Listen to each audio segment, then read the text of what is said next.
নমস্কাৰ বন্ধু বান্ধৱীসকল, আশা কৰোঁ ভিডিঅ'টো চাই আপোনালোক যথেষ্ট উপকৃত হ'ব। আগন্তুক প্ৰতিযোগিতামূলক পৰীক্ষাত এনেধৰণৰ প্ৰশ্ন অহাৰ খুবেই সম্ভাৱনা আছে। ভিডিঅ'টো স্কিপ নকৰাকৈ আৰম্ভণিৰে পৰা শেষলৈকে চাব। এই ভিডিঅ'টোত অসম বুৰঞ্জীৰ কেইবাটাও অতি গুৰুত্বপূৰ্ণ প্ৰশ্ন আলোচনা কৰিম। কুৱেশ্যন 1, অসমত কোন চনৰ পৰা মাটিৰ ম্যাদী পৰঠাৰ প্ৰচলন আৰম্ভ হৈছিল? এনচাৰ এ 1886 চনৰ পৰা।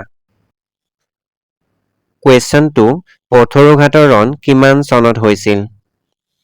এনচাৰ এ 1896 চনৰ 28 জানুৱাৰী। কুৱেশ্যন 3, কোচ ৰাজ্যৰ প্ৰথম ৰজা কোন আছিল? এনচাৰ এ বিশ্বসিংহ।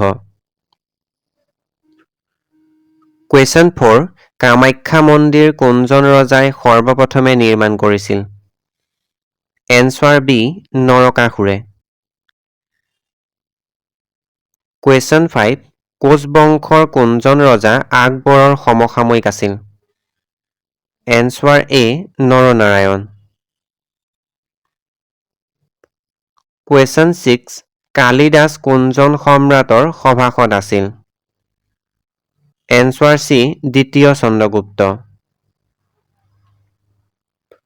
কুৱেশ্যন 7, দেৱনামপ্ৰিয় উপাধি কাক দিয়া হৈছিল? Answer C অশোকক। কুৱেশ্যন 8, কোনজন আহোম ৰজাৰ দিনত মহিলাই সিংহাসন বহাৰ সুযোগ লাভ কৰিছিল? এনচাৰ এ শিৱসিংহৰ দিনত।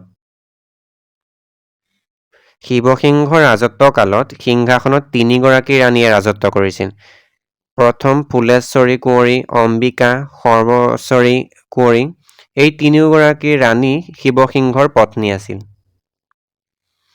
এনচাৰ 9, অসমৰ মাটিৰ জৰীপ কৰা প্ৰথম ৰজাজন কোন আছিল?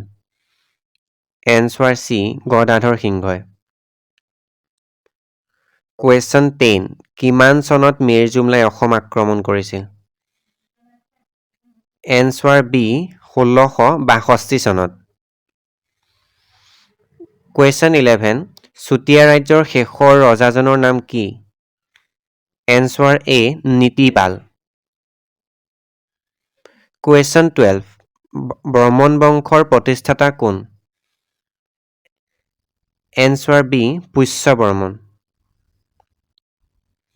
কুৱেশ্যন 13, গড়গড়ীয়া ৰজা বুলি কাক কোৱা হয়?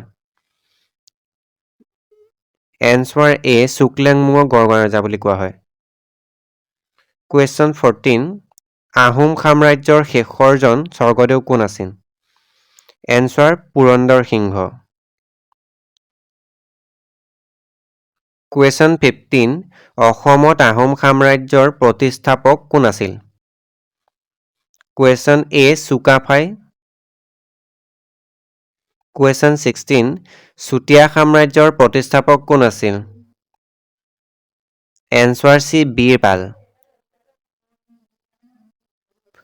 কুৱেশ্যন 17, আহোম আৰু মোগল সকলৰ শেষ ৰণখন কোন চনত হৈছিল? এনচাৰ এ 1682 চনত। কুৱেশ্যন 18, ইয়াণ্ডাবু সন্ধি কিমান চনত হৈছিল? এনচাৰ এ 1826 চনত। কুৱেশ্যন 19, পানিপথৰ তৃতীয় যুদ্ধ কোন চনত হৈছিল? এনচাৰ বি 1761 চনত। কুৱেশ্যন 20, জাহাংগীৰৰ দ্বাৰা লিখিত আত্মজীৱনীখনৰ নাম কি আছিল? এনচাৰ এ তুজুক-ই-জাহাংগীৰী। থেংক ইউ ফৰ ৱাচিং। লাইক, কমেণ্ট, শ্বেয়াৰ কৰিব। যদি আপুনি নতুনকৈ এই চেনেলটোলৈ আহিছে, অনুগ্ৰহ কৰি ছাবস্ক্ৰাইব কৰিবলৈ নাপাহৰিব। ধন্যবাদ।